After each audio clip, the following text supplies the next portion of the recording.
اللہم لک الحمد سرمدا صلی علی حبیبک المصطفیٰ وعلی آلہ المجتبی واصحابہ نجوم الہدا اما بعد فاعوذ باللہ من الشیطان الرجیم بسم اللہ الرحمن الرحیم الیوم اکملت لکم دینکم واتممت علیکم نعمتی ورضیت لکم الاسلام دینا صدق اللہ مولانا العظیم اللہم صلی علی سیدنا و مولانا محمد و آلہ و عطرتہ بعدد کل معلوم لک۔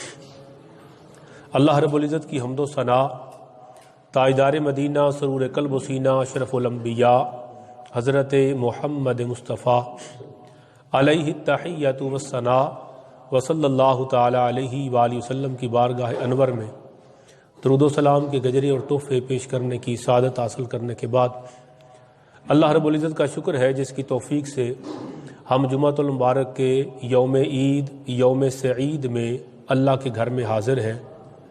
دعا ہے رب ذوالجلال ہماری حاضری اپنی بارگاہ میں قبول فرمائے، آمین یا رب العالمین۔ پچھلے خطبہ جمعہ سے ہم نے ایک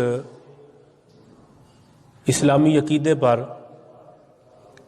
اپنی گزارشات پیش کرنا شروع کی تھیں، اور وہ عقیدہ تھا تصور امامت و خلافت۔ اس سلسلہ میں پچھلے خطبہ جمعہ کے اندر میں نے چند ضروری اور بنیادی باتیں آپ احباب کے گوش گزار کی۔ آج کی گفتگو انشاءاللہ تعالی پچھلی گفتگو کا خلاصہ عرض کر کے تو انشاءاللہ تعالی اس سے آگے بات کریں گے۔ پچھلی گفتگو کا خلاصہ کچھ یوں عرض کروں گا کہ حضور صلی اللہ تعالی علیہ وآلہ وسلم نے 10 ہجری ذی الحج کے مہینے میں آخری حج فرمایا، اور اسی موقع پر یہ آیت کریمہ الیوم اکملت لکم دینکم واتممت علیکم نعمتی، آج کے دن ہم نے دین کو مکمل کر دیا اور اپنی نعمت کو تمام کر دیا، ورضیت لکم الاسلام دینا، اور آپ کے لیے دین اسلام کو پسند کر لیا۔ یعنی اسے کہتے ہیں تکمیل دین کی آیت۔ یہ تکمیل دین کی آیت 10 ہجری میں نازل ہوئی اور 11 ہجری ربیع الاول شریف میں حضور صلی اللہ تعالی علیہ وآلہ وسلم کا وصال ہوا۔ اللہ رب العزت نے دین کے اندر جو کچھ فرض کرنا تھا وہ فرض کر دیا، جو احکامات نازل کرنے تھے وہ نازل فرما دیے۔ اب جب دین مکمل ہو گیا تو تکمیل دین کے بعد اگر کوئی دین میں اضافہ کرنا چاہے تو دین اسلام اسے قبول نہیں کرے گا۔ عقیدہ امامت و خلافت کے حوالے سے چند بہت ضروری باتیں جس کی تفصیل میں نے پچھلے خطبہ جمعہ کے اندر عرض کی، اس کا خلاصہ کہ اہل سنت کے، اہل اسلام کے تصور امامت و خلافت اور اہل تشیع کے تصور امامت و خلافت میں زمین و آسمان کا سا فرق ہے۔ پہلی بات تو یہ کہ جن ائمہ اہل بیت اطہار کو اہل تشیع مانتے ہیں، ہم بھی ان ائمہ اہل بیت اطہار المعروف 12 اماموں کو ہم بھی مانتے ہیں، مگر ہمارے ماننے اور ان کے ماننے میں کئی فرق ہے، جو اصولی اور بنیادی فرق ہے۔ مثلا اہل سنت اور اہل تشیع کی عقیدہ امامت و خلافت میں پہلا فرق یہ ہے کہ اہل سنت و جماعت کے نزدیک حضور صلی اللہ تعالی علیہ وآلہ وسلم کے وصال کے بعد سلسلہ امامت، سلسلہ خلافت جو چلا تو اس خلیفہ کو منتخب کرنا یہ مسلمانوں پر واجب تھا، یعنی صحابہ کرام پر واجب تھا، اور ہمیشہ ایک امیر المومنین کے وصال کے بعد لوگوں پر یہ واجب ہوتا ہے کہ وہ اپنا امام، اپنا خلیفہ، اپنا سربراہ مقرر کریں، جبکہ اہل تشیع کے ہاں فرق یہ ہے کہ وہ کہتے ہیں کہ امام اور خلیفہ منتخب کرنا یہ اللہ پر واجب ہے۔ تو 12 امام ہم بھی مانتے ہیں، 12 امام وہ بھی مانتے ہیں۔ فرق کیا ہے؟ فرق یہ ہے کہ وہ کہتے ہیں کہ 12 امام جو ہیں یہ اللہ نے مقرر کیے، اللہ پر واجب ہے ان اماموں کا مقرر کرنا۔ ہم کہتے ہیں اللہ پر واجب نہیں، بلکہ خلیفہ اور امام بنانا یہ خود لوگوں پر واجب ہوا کرتا ہے۔ دوسرا فرق یہ ہے کہ اہل تشیع کہتے ہیں جو امام ہوگا وہ معصوم ہوگا، معصوم عن الخطا، یعنی جو امام ہے وہ گناہ کر ہی نہیں سکتا، وہ نہ صغیرہ کر سکتا ہے، نہ کبیرہ کر سکتا ہے، نہ بھول کے کرے گا، نہ جان بوجھ کے کرے گا، وہ معصوم عن الخطا ہے۔ جبکہ اہل سنت و جماعت وہ کہتے ہیں کہ جو منصب امامت ہے اس میں جو عصمت ہے، معصوم ہونا، یہ شرط نہیں۔ قیامت تک کے لیے لوگوں نے امام بنانے ہیں، خلیفہ مقرر کرنے ہیں، تو اب امام معصوم ہے، وہ گناہ کر ہی نہیں سکتا۔ اگر یہ شرط لازم کر دی جائے تو لوگوں میں سے کون فیصلہ کرے گا کہ یہ بندہ منتخب کر لیں، یہ گناہ نہیں کر سکتا؟ قیامت تک امام بنانے ہیں، قیامت تک خلیفہ بنانے ہیں، کون کرے گا؟ یہ جو عصمت ہے، معصوم عن الخطا، گناہ کر ہی نہ سکنا، یہ منصب اہل سنت و جماعت کے ہاں فقط انبیاء کے لیے ہے اور ملائکہ فرشتوں کے لیے ہے۔ یعنی نبی جو ہوتے ہیں وہ اللہ مقرر کرتا ہے، اور جو فرشتے ہوتے ہیں وہ اللہ مقرر کرتا ہے، وہ معصوم ہوں گے اللہ کے مقرر کردہ۔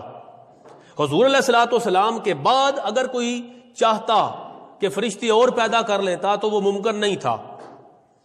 حضور علیہ الصلوۃ والسلام کے وصال کے بعد کوئی چاہتا کہ خود نبی بن جاتا یا کسی کو نبی اور رسول بنا لیتا تو یہ پاسبل نہ تھا، اس لیے کہ نبوت اور فرشتے یہ معصوم ہوتے ہیں اور ان کو اللہ مقرر کرتا ہے، یعنی منصوص ہوتے ہیں۔ یہ جو منصب ہے یہ اللہ کی طرف سے دیا جاتا ہے، کون معصوم ہے، تو بندے کیسے فیصلہ کریں گے؟ تو دوسرا فرق یہ ہے، ہم کہتے ہیں جو امام ہوگا، جو خلیفہ ہوگا، وہ معصوم ہونا یہ شرط نہیں، ہاں نیک ہوگا، صالح ہوگا، وہ باصلاحیت ہوگا، مگر معصوم ہونا شرط نہیں۔ اہل تشیع کے ہاں اس کو معصوم عن الخطا مانا جاتا ہے۔ تیسرا فرق یہ ہے، وہ خود ہی کہتے ہیں کہ پہلا فرق یہ ہے کہ امام اللہ پر واجب ہے، وہ مقرر کرے گا۔ دوسرا فرق یہ ہے کہ وہ امام معصوم ہوگا، اور تیسرا فرق وہ اہل تشیع کہتے ہیں وہ یہ ہے کہ چونکہ معصوم ہوگا لہذا بندے تو معصوم کا فرق نہیں کر سکتے، لہذا یہ اللہ نے ہی مہربانی کی، اس نے خود ہی 12 امام مقرر کر دیے، اور وہ منصوص من اللہ ہے، اس کے لیے یہ ٹرم یوز ہوتی ہے، یعنی اللہ کے وہ مقرر کیے ہوئے اور اللہ کے متعین کیے ہوئے وہ 12 امام ہیں۔ امام اللہ پر واجب ہے، پہلا شیعہ کا عقیدہ، ہم کہتے ہیں اللہ پر واجب نہیں، بندوں پہ واجب ہے۔ وہ کہتے ہیں امام معصوم ہوگا، ہم کہتے ہیں امام معصوم نہیں ہوگا۔ وہ کہتے ہیں معصوم ہوگا اور اللہ مقرر کرے گا، ہم کہتے ہیں اللہ مقرر نہیں کرے گا۔ وہ کہتے ہیں اللہ نے معصوم 12 امام مقرر کر دیے، اور وہی 12 امام ہیں جن میں پہلے امام مولا علی، دوسرے امام حسن، پھر امام حسین، پھر امام زین العابدین، پھر امام محمد باقر، پھر امام جعفر الصادق، پھر امام موسیٰ الکاظم، پھر امام علی رضا، پھر امام محمد تقی، پھر امام علی نقی، پھر امام حسن عسکری اور 12ویں امام محمد مہدی۔ وہ کہتے ہیں یہ 12 امام اللہ نے مقرر کر دیے۔ ہم کہتے ہیں کہ امام مقرر کرنا یہ اللہ پر واجب نہیں۔ چوتھا فرق یہ ہے، اہل تشیع کہتے ہیں کہ امام اور خلیفہ وہ ایک ہی بندہ ہوگا، جو امام ہے وہ خلیفہ ہوگا، جو خلیفہ ہے وہ امام ہوگا۔ ہم کہتے ہیں یہ ضروری نہیں۔ اہل سنت و جماعت وہ کہتے ہیں یہ ضروری نہیں کہ جو امام ہو وہی خلیفہ ہو، جو خلیفہ ہو وہی امام ہو، بلکہ خلیفہ اور بھی ہو سکتا ہے اور امام اور ہو سکتا ہے۔ بلکہ اہل سنت کے ہاں جو تصور امامت ہے وہ بڑا وسیع ہے۔ ہم کہتے ہیں کہ امام کا لغوی معنی ہے جس کی اقتداء کی جائے، قرآن کو پڑھے، بے شمار آیات، مگر خلاصہ دے رہا ہوں، جس کی اقتداء کی جائے وہ امام ہے، جس کی پیروی کی جائے۔ اب وہ انسان بھی ہو سکتا ہے جس کی پیروی کی جائے قرآن کی روشنی میں، وہ کتاب بھی ہو سکتی ہے جس کی پیروی کی جائے، قرآن کریم بھی امام ہے، اس کی پیروی کی جاتی ہے۔ وہ امام حق کا بھی ہو سکتا ہے، وہ امام باطل کا بھی ہو سکتا ہے، یہ لغوی معنی ہے اس کا۔ پھر جب امام کہا جاتا ہے تو پھر وہ امام حدیث کا بھی ہو سکتا ہے، پھر وہ امام فقہ کا بھی ہو سکتا ہے، پھر وہ امام ائمہ فن ہو سکتے ہیں، صرف کا امام ہوگا، پھر وہ نحو کا امام ہوگا، بدیع کا ہوگا، کلام کا ہوگا۔ ائمہ فن اپنے اپنے سبجیکٹ کا کوئی امام اور مقتدا ہوگا۔ اور جب خاص معنی لیں گے امام کا تو پھر امامت 2 قسم کی ہوگی، امامت صغریٰ اور امامت کبریٰ۔ امامت صغریٰ ہوگی وہ امام نماز کا امام، وہ امامت صغریٰ ہے، اور امامت کبریٰ وہ ہے امت کا امام۔ اور وہ کب ہوگا؟ جب عالم اسلام کا فقط ایک امیر بنایا جائے، جسے امیر المومنین کہیں گے پورے عالم اسلام کا، تو وہ امیر المومنین وہ امامت کبریٰ کے منصب پر فائز ہوگا، ساری امت کا ایک امام۔ اور ہمارا آج چونکہ ہر ملک کا اپنا اپنا سربراہ ہے، اسلامی ممالک 50 سے زیادہ ہیں، تو یہ امیر نہیں ہے، امیر المومنین نہیں ہوگا، یہ خلیفہ وقت نہیں ہوگا، جو اپنے اپنے ملک کا سربراہ ہوگا اسے سلطان کہیں گے، امام نہیں کہیں گے۔ جبکہ اہل تشیع کے ہاں وہ کہتے ہیں جو امام ہے وہی خلیفہ ہے، جو خلیفہ ہے وہی امام ہے۔ اور 5واں فرق یہ ہے، وہ کہتے ہیں چونکہ جو امام ہے وہی خلیفہ ہے، جو خلیفہ ہے وہی امام ہے، لہذا کوئی مانے یا نہ مانے، جو امام ہے اگر لوگوں نے مان لیا تو گڈ، نہیں مانا تو اس کی امامت چلتی رہے گی۔ احکامات اسی امام کے، وہ غائب ہوگا، وہ چھپا ہوا ہوگا، وہ لوگوں کے سامنے اگر نہیں ہوگا تو امامت اسی کی چلے گی جب تک کہ وہ امام آ نہ جائے۔ ہم کہتے ہیں ایسا نہیں ہے، بلکہ امام ظاہر ہوگا، وہ چھپا ہوا نہیں ہوگا، اور امام اور خلیفہ ایک ہی ہو یہ ضروری نہیں۔ پھر چھٹا فرق یہ ہے کہ یہ بہت بڑا فرق ہے، امامت اصول دین سے ہے اہل تشیع کے ہاں، جبکہ اہل سنت کے ہاں یہ دین کے اصول میں سے نہیں۔ دین کے اصول کا تو مطلب یہ ہے کہ وہ قرآن میں ہوگا، وہ حدیث میں ہوگا۔ اصول کا مطلب تو یہ ہے کہ جو اس کا انکار کرے گا وہ کافر ہوگا۔ مگر اہل تشیع وہ کہتے ہیں ان کے ہاں اصول دین 5 ہیں، ایک توحید، دوسری نبوت، تیسری معاد قیامت، چوتھی امامت، اور جو 5واں اصول ہے وہ عدل ہے۔ یہ 5 اصول ہیں۔ امامت اصول دین میں سے ہے۔ جب آپ نے امامت کو اصول دین بنا دیا، اب جو امامت کا منکر ہوگا وہ ڈائریکٹ اصول دین کا منکر ہونے کی وجہ سے کافر ہو جائے گا۔ جبکہ اہل سنت امامت کو دین کے اصول میں شامل نہیں کرتے ہیں۔ 7واں فرق یہ ہے کہ امامت میں وراثت شرط نہیں۔ اہل تشیع کے ہاں وہ کہتے ہیں کہ امامت موروثی ہوتی ہے، مولا علی ہوں گے تو ان کے بعد امام حسن ہوں گے، پھر امام حسین ہوں گے، پھر زین العابدین ہوں گے۔ وہ کہتے ہیں یہ وراثت میں چلے گی، جبکہ اہل سنت جو ہے وہ اس کو وراثت تسلیم نہیں کرتے۔ پہلے اگر صدیق اکبر رضی اللہ تعالی عنہ امام اور خلیفہ ہیں تو ان کے بعد انہوں نے اپنے بیٹے کو امامت اور خلافت نہیں دی، بلکہ حضرت عمر فاروق کو دی۔ پھر حضرت عمر بن خطاب رضی اللہ تعالیٰ عنہ امام اور خلیفہ ہوئے، انہوں نے اپنے صاحبزادے کو نہیں بنایا بلکہ عثمان غنی رضی اللہ تعالیٰ عنہ کو بنایا، وہ خلیفہ حق ہوئے۔ پھر انہوں نے اپنے بیٹے کو نہیں بنایا، تو امامت میں وراثت شرط نہیں، جبکہ اہل تشیع کے ہاں وہ کہتا ہے امامت میں وراثت شرط ہے۔ اور آٹھویں اور آخری جو فرق ہے وہ یہ ہے کہ اہل سنت کہتے ہیں کہ جو امام اور خلیفہ ہوگا وہ اپنے معاصرین میں سے ہم عصر لوگوں میں افضل ہو، سب میں سے اعلیٰ ہو، یہ ضروری نہیں۔ جو قابل ہے، جو باصلاحیت ہے، اس کو آپ امام بنا لیں، جائز ہے۔ جبکہ اہل تشیع وہ کہتے ہیں کہ جو افضل ہوگا وہی خلیفہ ہوگا۔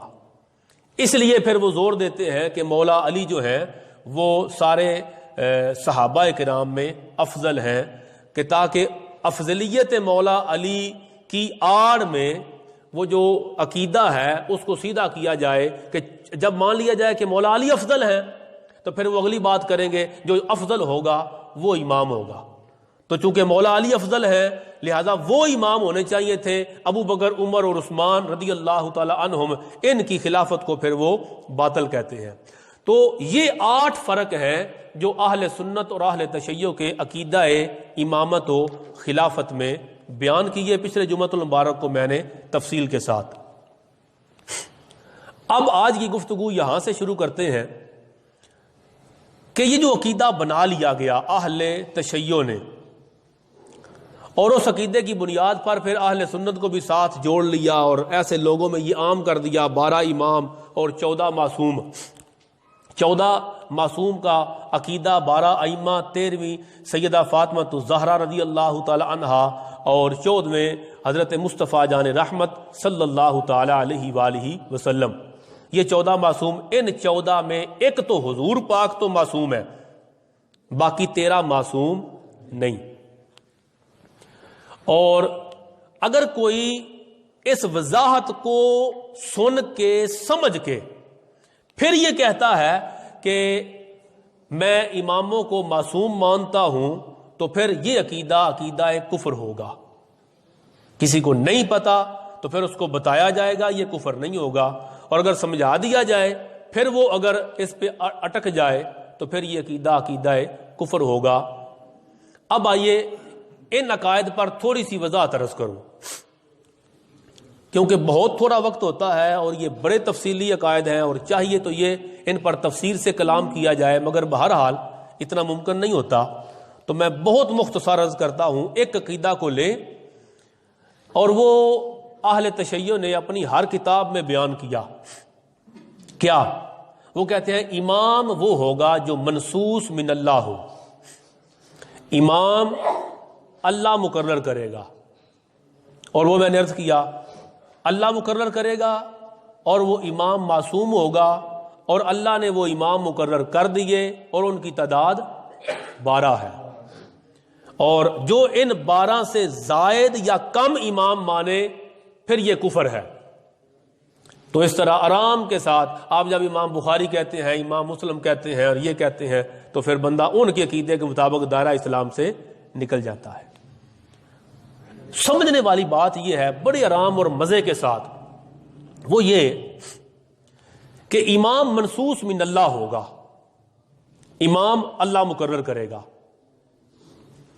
اور امامت اور خلافت کا منصب اللہ نے مقرر کر دیا، اور 12 امام متعین ہو گئے۔ یہ عقیدہ اصول دین سے ہے سب کچھ۔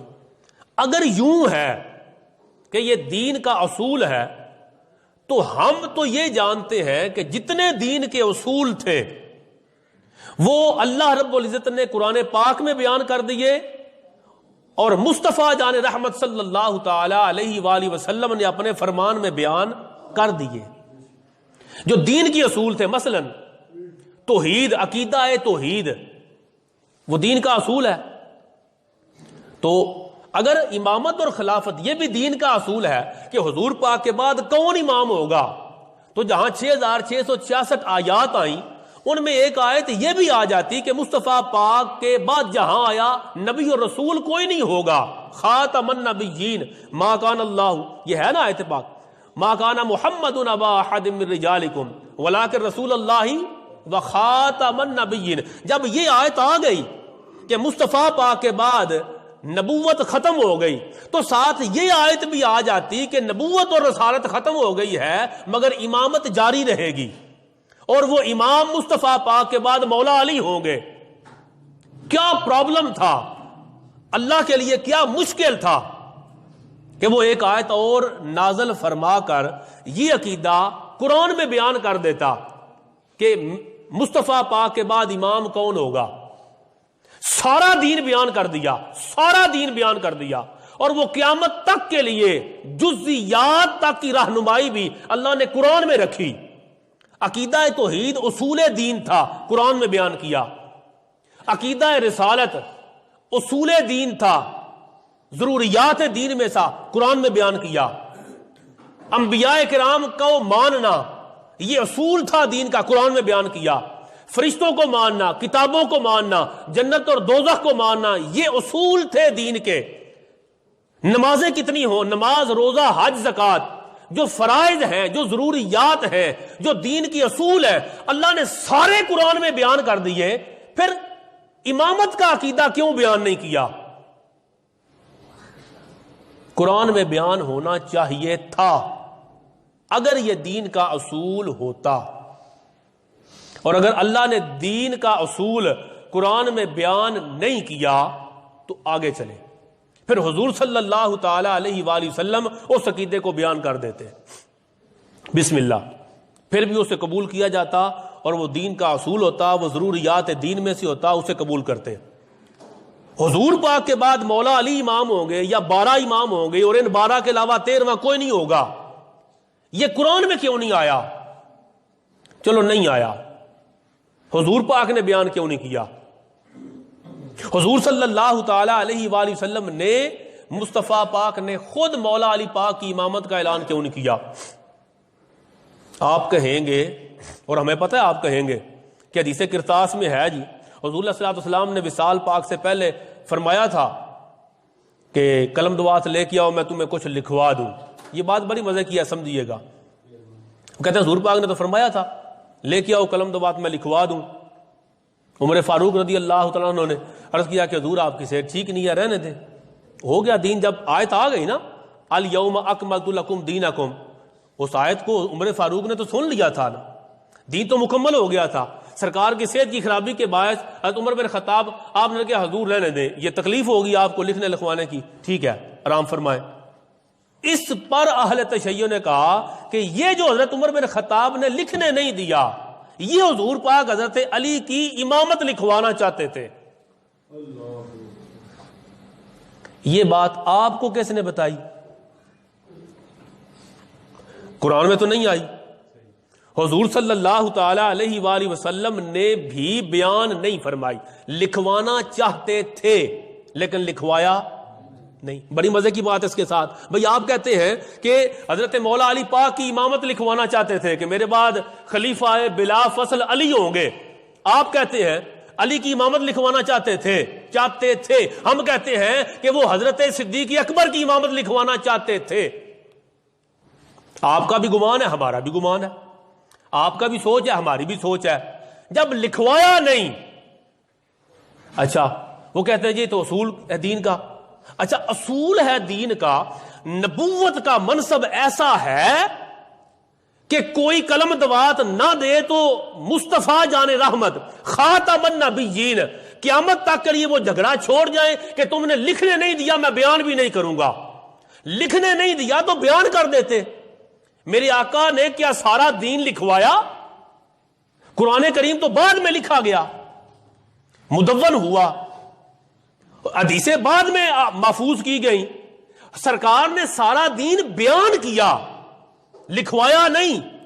تو حضور بیان فرما دیتے کہ میرے بعد جو ہیں وہ علی خلیفہ ہوں گے، لکھوایا نہیں، یعنی نہ لکھوایا نہ بیان کیا۔ لکھنے کے لیے تو حضرت عمر بن خطاب رضی اللہ تعالیٰ عنہ قلم دوات نہیں لے کے آئے، زبان سے بیان فرمانے سے حضور پاک کو کسی نے روکا تھا؟ بیان بھی نہیں فرمایا، تو کیا پتا چلا کہ حضور صلی اللہ تعالی علیہ وآلہ وسلم نے اگر اصول دین کا بیان کرنا ہوتا، میرے بعد امام کون ہوگا، یہ اصول ہوتا دین کا، اور اس کا منکر کافر ہوتا، تو حضور ایسے چھوڑ جاتے امت کو؟ دین کی تکمیل کی آیت آ گئی تھی 10 ہجری کے اندر ذی الحج میں، پھر محرم صفر اور ربیع الاول، پھر 3 مہینے حضور علیہ الصلوۃ والسلام واپس بھی تشریف لائے۔ آقا علیہ السلام وہ چھوڑ دیتے ایسے، حالانکہ حج سے جب واپس تشریف لائے ہیں، پھر واپس آ کے چند دنوں کے بعد طبیعت خراب ہوئی ہے، پھر آقا علیہ الصلوۃ والسلام نے ازواج مطہرات کو بلا کے اجازت لی اور امی عائشہ پاک کے حجرے میں آئے۔ پھر اگر کسی نے کہا نہیں، حضرت علی کی وہ وصیت لکھوانا چاہتے تھے، وہ کہتے ہیں نا کہ وصی رسول اللہ ہے، علی رسول اللہ کے وصی ہیں، حضور نے ان کے لیے وصیت کی، کہاں کی؟ اب یہ بات بڑے آرام سے سمجھنے والی ہے، عقیدہ جلال سے نہیں ثابت ہوتا، عقل دانش ہوش سے ثابت ہوتا ہے۔ میں بڑے ہوش کے ساتھ بات کر رہا ہوں۔ اگر آپ یہ سمجھتے ہیں کہ حضرت مولا علی وصی رسول ہیں، تو امی عائشہ صدیقہ رضی اللہ تعالی عنہا کے پاس ایک بندہ آیا، اس نے آگے پوچھا، امی کیا حضور صلی اللہ تعالی علیہ وآلہ وسلم نے حضرت علی کو وصی مقرر کیا تھا؟ وصی ان کے لیے وصیت کی کہ میرے بعد خلیفہ علی ہوں گے، حضور کے لیے وصیت کی تھی، وصی مقرر کیا تھا علی کو۔ اب امی عائشہ پاک نے کمال کر دیا، آپ فرماتی ہیں کہ سرکار صلی اللہ تعالی علیہ وسلم میرے حجرہ مبارکہ میں تشریف فرما تھے، حجرے کے اندر ہی وصال ہوا، اور جملہ یہ ہے، آپ فرماتی ہیں جب آقا علیہ السلام کا وصال ہوا، میرے آقا کا سر انور میرے سینہ اقدس پر تھا، اور حضور علیہ السلام کی روح اقدس اتنے آرام سے پرواز کر گئی کہ یہاں تو لوگ تڑپ تڑپ کے مرتے ہیں، مگر امی عائشہ کہتی ہیں سرکار کا سر انور میرے سینے پر تھا اور مجھے پتہ ہی نہیں چلا حضور وصال فرما گئے، فیل بھی نہیں ہوا۔ ایسے آقا علیہ السلام کی روح انور جسد اطہر سے جدا ہوئی۔ کہتی ہے جب سرکار بیمار تھے تو پانی لے کے ہونٹوں پہ میں لگایا کرتی تھی، میری گود میں آقا علیہ السلام کا سر انور تھا، وصال ہوا۔ امی ایسا فرماتی ہے میری گود میں وصال ہوا، میں نے تو کوئی وصیت سنی نہیں، تو تم نے کیسے جان لی؟ کسی کو کیا پتا؟ سرکار بیمار رہے چند دن، 17 نمازیں صدیق اکبر رضی اللہ تعالیٰ عنہ نے پڑھائی، 3 دن کا معاملہ، پھر اس سے پہلے بھی بیمار رہے، خود نماز پڑھانے کے لیے تشریف لاتے رہے۔ وہ جتنا عرصہ بیمار رہے، یا مسجد میں ہوتے جہاں صحابہ ہوتے سارے، یا امی عائشہ کے حجرے میں ہوتے، امی فرماتے میرے سامنے تو سرکار نے علی پاک کے لیے کوئی وصیت نہیں کی۔ جن کے ساتھ سرکار نے آخری دن گزارے وہ کہتے ہیں وصیت نہیں کی، آپ کہتے ہیں کہ نہیں وہ جو قلم دوات منگوایا تھا وہ نام علی کا لکھوانا تھا، آپ کہتے ہیں مولا علی کا نام لکھوانا تھا، ہم کہتے ہیں صدیق اکبر کا نام لکھوانا تھا۔ پھر دین ایسے بنتا ہے کہ یوں کرنا تھا یوں ہونا تھا؟ نہیں، دین کے اصول اللہ رب العزت نے قرآن نے بیان فرما دیے، پیارے مصطفیٰ کریم نے فرمان اپنے میں بیان۔ جب علی پاک کا وصی ہونا نہ قرآن میں آیا، عقیدہ امامت و خلافت 12 امام نہ قرآن میں آئے نہ حدیث میں آئے، تو یہ دین کا اصول ہے۔ تیسری بات، مولا علی پاک نے اپنی حیات طیبہ کے اندر ایک مرتبہ بھی نہیں فرمایا کہ میرے بعد جو ہے حضور کے بعد میں خلیفہ ہوں، میں منصوص ہوں، اللہ تعالیٰ نے مجھے مقرر کر دیا ہے، حضور صلی اللہ علیہ وسلم نے مجھے بتایا تھا کہ علی میرے بعد خلیفہ تم ہوگے۔ ابو بکر صدیق کی خلافت میں مولا علی پاک ان کے پیچھے نمازیں پڑھتے رہے، بیعت کی۔ عمر فاروق کی خلافت میں بیعت کی، ان کے پیچھے نمازیں پڑھتے رہے۔ عثمان غنی رضی اللہ تعالیٰ عنہ کے پیچھے نمازیں پڑھتے رہے، بیعت کی۔ جب محاصرہ ہوا حضرت عثمان غنی رضی اللہ تعالیٰ عنہ کے گھر کا بلوائیوں نے کیا، تو حضرت امام حسن و حسین گیٹ پہ پہرا دے رہے تھے، مولا علی کے ہی بیٹے تھے، تو ان تینوں ادوار کے اندر مولا علی پاک نے ایک مرتبہ بھی نہیں فرمایا کہ اللہ نے امام مجھے مقرر کیا ہے، ابو بکر عثمان علی، ابو بکر و عمر اور عثمان یہ امام نہیں ہیں، میں امام ہوں۔ اللہ نے قرآن میں بیان نہیں کیا، مصطفیٰ پاک نے اپنے فرمان میں بیان نہیں کیا، مولا علی پاک نے زندگی میں ایک مرتبہ بھی نہیں فرمایا کہ میں منصوص من اللہ ہوں، مجھے اللہ نے مقرر کیا ہے۔ ایک مرتبہ نہیں فرمایا کہ میں معصوم عن الخطا ہوں، ایک مرتبہ بھی نہیں فرمایا کہ میرے علاوہ اور کوئی امام نہیں ہو سکتا۔ جب اپنی خلافت کا دور آ گیا پھر بھی حضرت مولا علی پاک نے اس راز سے پردہ نہیں اٹھایا۔ اگر آپ کے خیال میں یہ مولا علی پاک کو پتا تھا کہ آپ امام ہیں، یا پھر مولا علی پاک کو بھی پتا نہیں تھا۔ اگلی بات، اگر مولا علی پاک ان کی عقیدے کے مطابق منصوص من اللہ وصی رسول ہے اور آپ کو امامت اور خلافت اللہ نے دی ہے، بلا فصل خلیفہ ہے اگر، تو پھر آپ یہ بتائیں کہ مولا علی تو بلا فصل خلیفہ ہے، تو حضرت مولا علی پاک بلا فصل خلیفہ ہے، اور جو اللہ کا مقرر کیا ہوا ہوتا ہے خلیفہ، اللہ کا مقرر کیا ہوا، وہ بعد کے امام تو جہاد کے لیے نکلے اپنا منصب لینے کے لیے۔ مولا علی پاک نے ابو بکر صدیق کے خلاف کیوں جہاد نہیں کیا؟ عمر فاروق کے خلاف کیوں جہاد نہیں کیا؟ حضرت عثمان غنی کے خلاف کیوں جہاد نہیں کیا؟ خلیفہ تو اللہ نے مولا علی کو بنا دیا تھا۔ اس کا مقصد ہے کہ یہ جو خلیفہ بنا دیا تھا اس گلے دا پتہ حضرت علی نو بھی نہیں سی، اے بعد وچ تساں آپ پہ فیصلہ کر کے شامل کر دیتا۔ اگر انہیں خبر تھی، اچھا اس سے آگے چلے، حضرت امام حسن مجتبیٰ نے ریزائن کر دیا، مولا علی کے بعد امام حسن بنے نا خلیفہ، تو کہتے ٹھیک ہے پہلے امام مولا علی، دوسرے امام حسن، تیسرے امام حسین۔ امام حسن خلیفہ بن گئے، پھر انہوں نے 6 مہینے کے بعد ریزائن کیا حضرت امیر معاویہ رضی اللہ تعالیٰ عنہ کے حق میں، ریزائن کر دیا نا، ریزائن کر دیا۔ ارے جو اللہ کا دیا ہوا منصب ہو وہ کبھی چھوڑا جاتا ہے؟ حضور صلی اللہ تعالیٰ علیہ وسلم کو اللہ نے منصب دیا نبوت اور رسالت کا، آدم علیہ السلام سے لے کے مصطفیٰ جان رحمت صلی اللہ تعالی وسلم، کبھی کافروں نے اتنی تکلیفیں دی، کبھی حضور پاک نے فرمایا میں ریزائن کرتا ہوں نبوت سے؟ کیوں ریزائن نہیں کیا؟ اللہ کا دیا ہوا تھا۔ امام حسن نے کیوں ریزائن کیا؟ اللہ کا دیا ہوا نہیں تھا۔ امامت اور خلافت کا منصب یہ لوگ مقرر کرتے ہیں، یہ اللہ مقرر نہیں کرتا۔ پھر اگلی بات،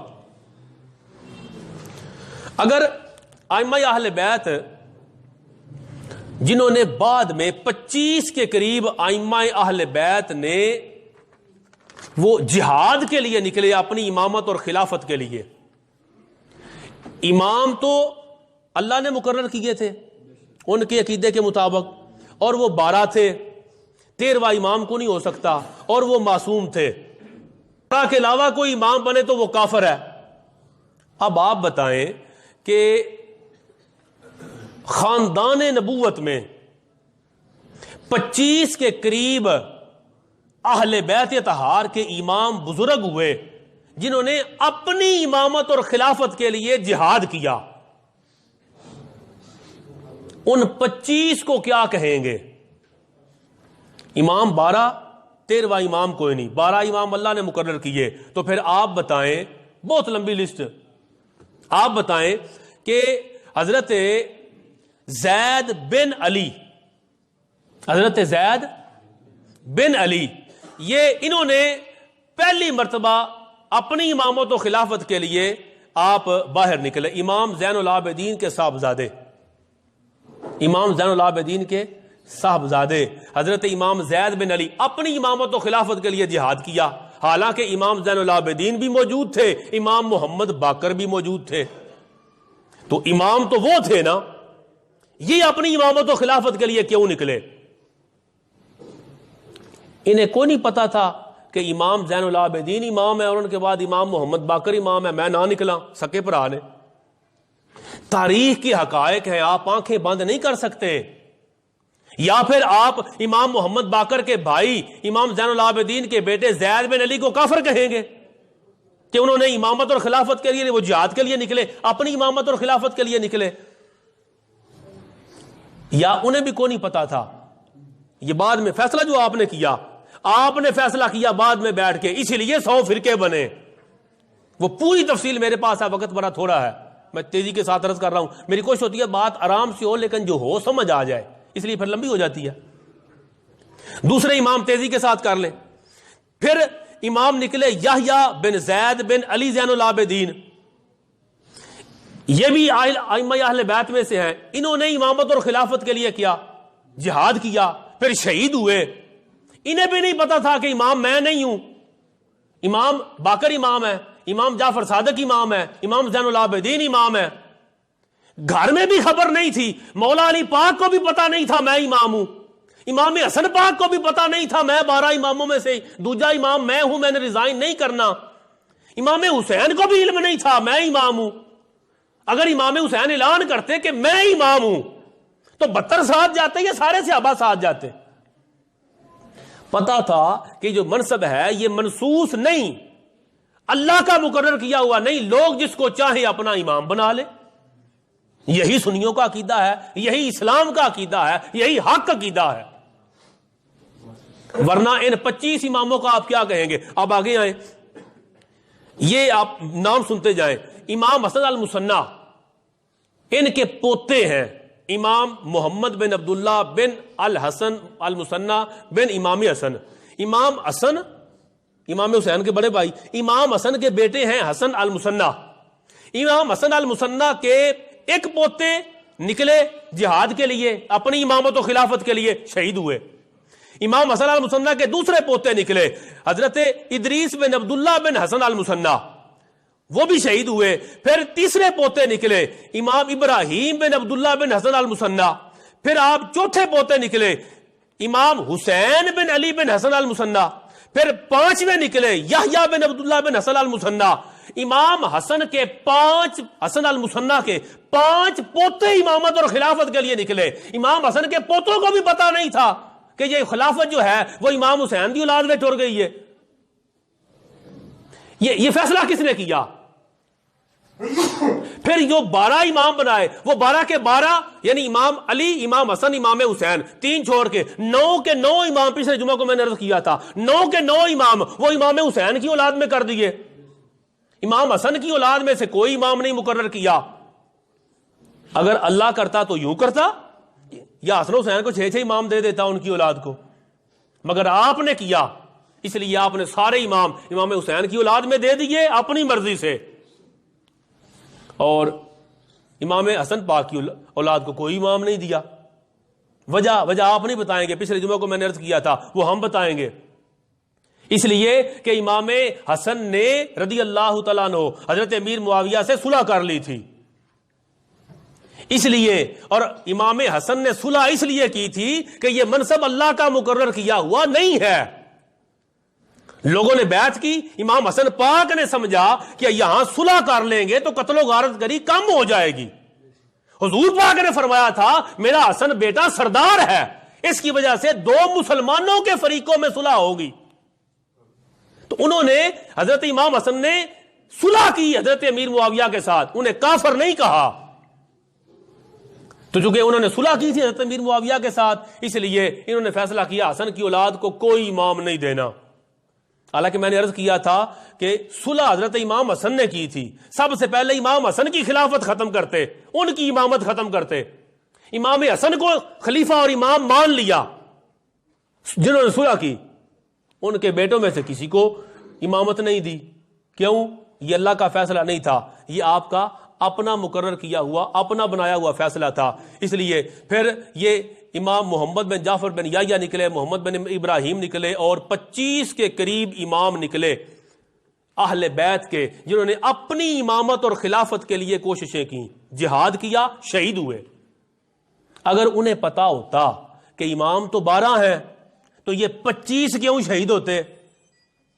اس کا مقصد ہے اس کی خبر انہیں بھی نہیں تھی، کیونکہ یہ پہلے 2-3 صدیوں کے اندر یہ عقیدہ موجود نہیں تھا، یہ عقیدہ موجود نہیں تھا.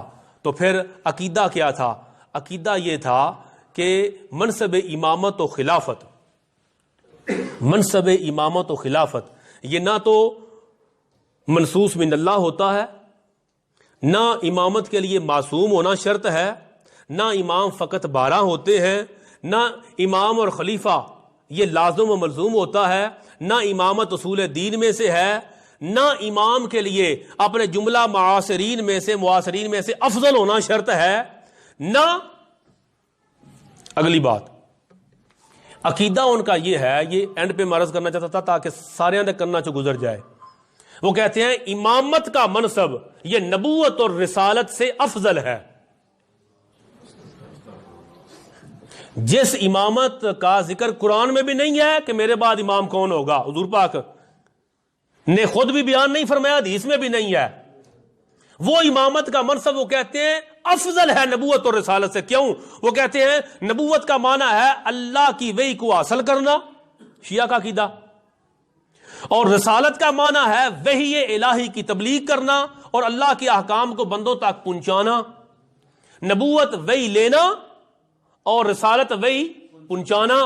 اور امامت وہ کہتے ہیں امامت ہوتی ہے خلق خدا کے ظاہر اور باطن کو نیک بنا دینا.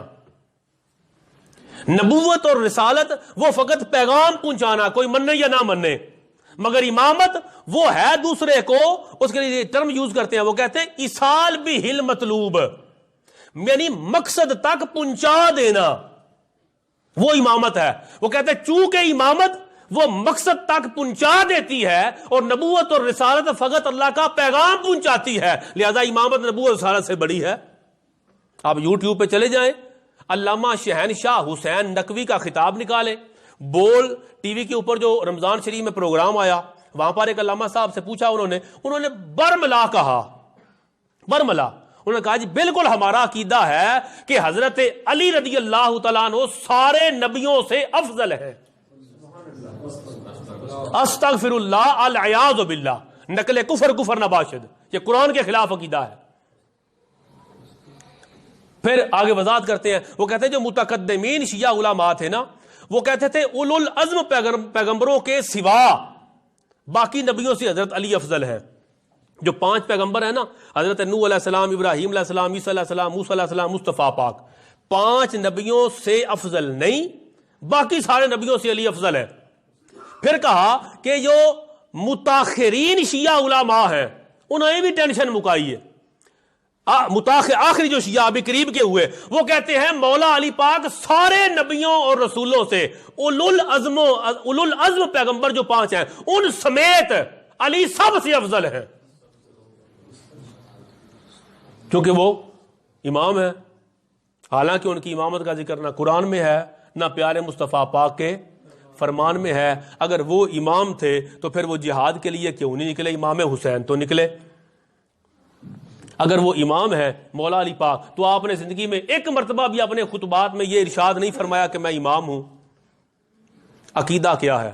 عقیدہ حقہ یہ ہے کہ جو 12 امام ہیں وہ اس معنی میں یہ جو معصوم ہو، منصوص من اللہ ہو، اللہ کا مقرر کیا، اور صرف 12 ہیں، 13واں امام کوئی نہیں، اور وہ نبوت اور رسالت سے بڑے ہیں امام سارے، یا کہ وہ خلیفہ امام ہو، یا یہ اصول دین سے ہے، یا سارے معاصرین سے افضل ہو، یہ ساری پابندیاں اگر چھوڑ دی جائیں تو پھر 12 اماموں کو ہم بھی مانتے ہیں. کیا مانتے ہیں؟ میں وہ عرض کر رہا ہوں. ہم مانتے ہیں کہ یہ 12 ائمہ اہل بیت یا طہار جو ہیں یہ ہمارے امام ہیں، اور یہ دین کے امام ہیں، اور یہ علم کے امام ہیں، اور یہ معرفت کے امام ہیں، اور یہ تقوی، زہد اور ورع کے امام ہیں، یہ رشد و ہدایت کے امام ہیں، اور سب سے بڑھ کر یہ ولایت کے امام ہیں. کوئی ولی بن نہیں سکتا جب تک 12 اماموں کی مہر نہ لگے. یہ منصب ہے ان کا، نبوت اور رسالت سے اونچا نہیں. یہ منصب جو ان کا اصل منصب ہے وہ بیان نہیں کرتے. اصل منصب یہ ہے کہ 12 ائمہ کے بغیر، 12 ائمہ اہل بیت کی الفت محبت اور مہر کے بغیر کوئی ولی نہیں بن سکتا. اور یہ اہل سنت کے سارے بزرگوں نے لکھا، وہ کہتے ہیں کہ قطبیت کبریٰ یعنی ولایت کا مرکز ہمیشہ اہل بیت اطہار